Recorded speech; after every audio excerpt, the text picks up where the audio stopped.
తెలంగాణలోని లక్షలాది మంది కార్మికులకు కాంగ్రెస్ ప్రభుత్వం శుభవార్త చెప్పింది. రాష్ట్రంలో శ్రామికుల కనీస వేతనాలను భారీగా పెంచుతున్నట్లుగా ముఖ్యమంత్రి రేవంత్ రెడ్డి అధికారికంగా ప్రకటించారు. పెంచిన ఈ కొత్త వేతనాలు వచ్చే జూన్ 1 నుంచే అమల్లోకి రానున్నాయని స్పష్టం చేశారు.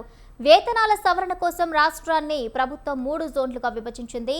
జోన్ 1 కింద మున్సిపల్ కార్పొరేషన్లు, జోన్ 2 కింద మున్సిపాలిటీలు, జోన్ 3 కింద గ్రామీణ ప్రాంతాలను చేర్చినట్లుగా సీఎం వెల్లడించారు. ఖచ్చితంగా మేరేగా తెలంగాణ రాష్ట్రం వచ్చిన తర్వాత మొట్టమొదటిసారి తీసుకున్న నిర్ణయం. రాష్ట్రం వచ్చిన తర్వాత కార్మికుల ప్రయోజనం కోసము గత ప్రభుత్వం ఎలాంటి నిర్ణయం తీసుకోలేదు. మేము వచ్చిన తర్వాత మంత్రివర్గ ఉపసంఘాన్ని ఏర్పాటు చేసి అందరితో చర్చించి మే 1 తారీఖు నాడే వీటి అన్నిటిని ప్రకటిద్దామనుకున్నాం. ఇంకా కొంతమంది సూచనలు సలహాలు ఉండడంతో వాళ్ళందరినీ కూడా పరిగణలోకి తీసుకొని జూన్ 1 నుంచి ఈరోజు మనం అమలు చేస్తున్నాం. కాబట్టి ఇది ప్రభుత్వం తన బాధ్యతను గతంలో వదిలేయడం వల్ల గత ప్రభుత్వం ఈరోజు ఈ ప్రభుత్వం ఆ కార్మికులను దృష్టిలో పెట్టుకొని పెట్టుబడులు పెట్టే పరిశ్రమల యజమానులను కూడా పరిగణలోకి తీసుకొని ఇద్దరికి ఉభయతారకం ఇరువైపులా ఉపయోగపడే విధంగా చట్టాన్ని నియమాలను ఒక క్రమ పద్ధతిలో అమలు చేయాలని ప్రభుత్వం ముందుకు వచ్చి ఈ నిర్ణయం తీసుకున్నది. ఖచ్చితంగా ఇది కార్మికులకు బహు ప్రయోజనంగా ఉంటుంది.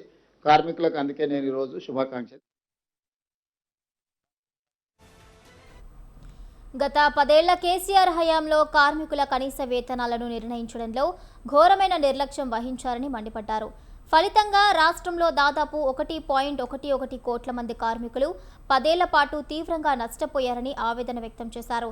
తమ ప్రభుత్వం కార్మికుల సంక్షేమానికి కట్టుబడి ఉందని, అలాగే గల్ఫ్ దేశాలకు వలస వెళ్లే కార్మికుల రక్షణ, సంక్షేమం కోసం త్వరలోనే ఒక అద్భుతమైన గల్ఫ్ పాలసీని తీసుకురాబోతున్నాము అన్నారు.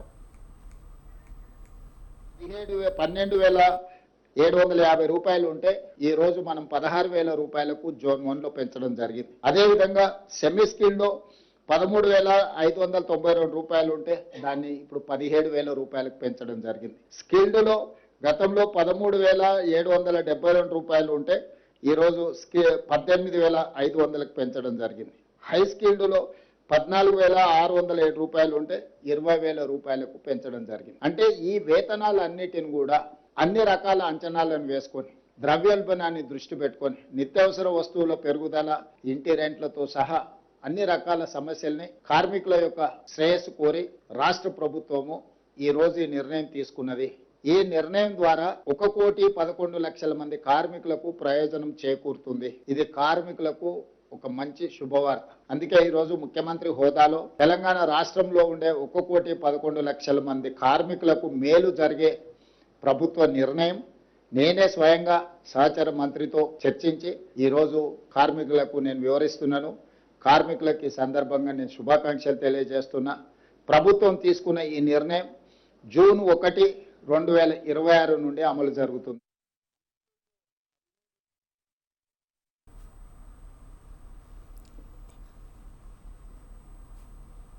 బండి భగీరథ్పై నమోదైన